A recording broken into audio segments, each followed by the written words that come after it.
You knew it would end in tears sooner or later. And so it did, for the Prince of Darkness himself, Peter Mandelson. Mandelson's a puzzling case, because after all, he was very much the kind of, spinner-in-chief and much admired. And then when it comes to his own career, he's unable to do anything to save himself.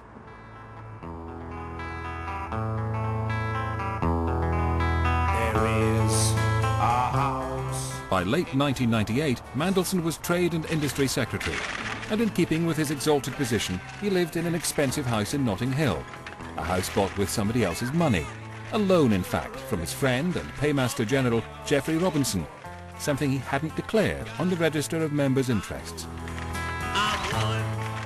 I know that my colleague David Henke got the information independently from a very reliable source, got it into the Guardian first, loan from Geoffrey Robinson, the Chancellor's Paymaster General, and, great Guardian scoop. But Mandelson had been tipped off the story was about to break. I remember being asked, what should we do? And it's 101 spin doctoring, really. If something is going to come out and you know it's going to come out, you give it to the newspaper with that's going to treat it more sympathetically. The same day The Guardian splashed with the story, The Mirror had it too. Chancellor Gordon Brown's press spinner Charlie Whelan was not the most sympathetic to Mandelson's plight.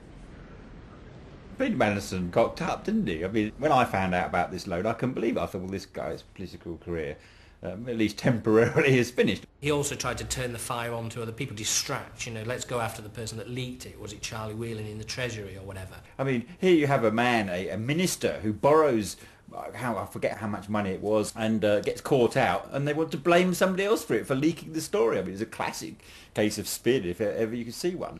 But was it you? I can't remember. Of course it wasn't. As an observer, one looks at the courts of Blair and Brown, and you see that the real battle, the public battle, is engaged between their courtiers. And it wasn't even the courtiers actually involved in it. Some of the battle was fought not between Charlie Whelan, who was Gordon Brown's spin doctor, and Peter Mandelson, who was part of the Blair machine. It was actually their friends in the media. But the person doing the most to dig Mandelson out of trouble was Mandelson himself.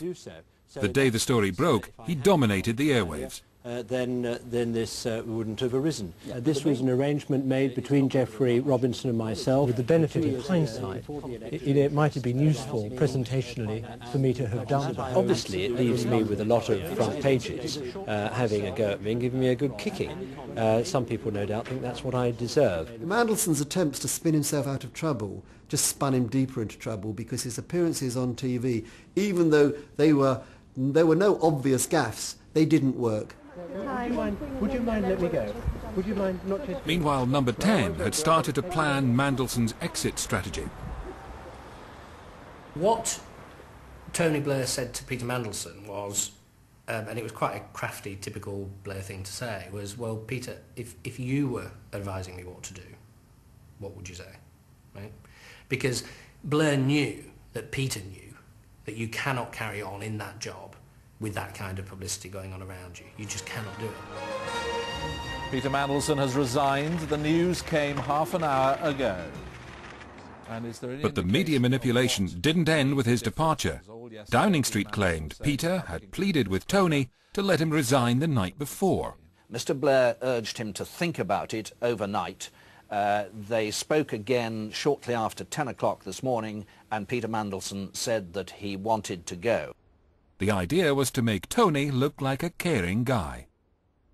If you're trying to media manage a resignation, the first step is to make sure that it looks like a resignation. And so they came up with this quite typical wheeze of saying, well, he offered to resign last night, and Tony said, no, I won't accept your resignation. Why don't you sleep on it and come back? And then the next day they said, he came back and said, no, for the good of the party and the country and the government, I should resign, And so we're then supposed to think, it was a real resignation. I can remember the cheer going up in the lobby when he resigned the first time. I mean, glee. And that's also because, and you forget so much now, we focus at this kind of this culture of spin and lying and bullying and bitterness and vengeance. We put it all on Alistair Campbell, but Peter Mandelson is just as responsible for that. So, when it came to it was payback time for a lot of journalists. Mandelson's fall was quick and relatively painless. It had only taken one quick shove from the press to topple him. But then he had precious few friends to try to hold him up. What would happen if a popular new Labour minister like Home Secretary David Blunkett came under a sustained onslaught from the Fleet Street wolves? Downing Street had taken a decision right from '97 that they weren't going to be spun into resignations.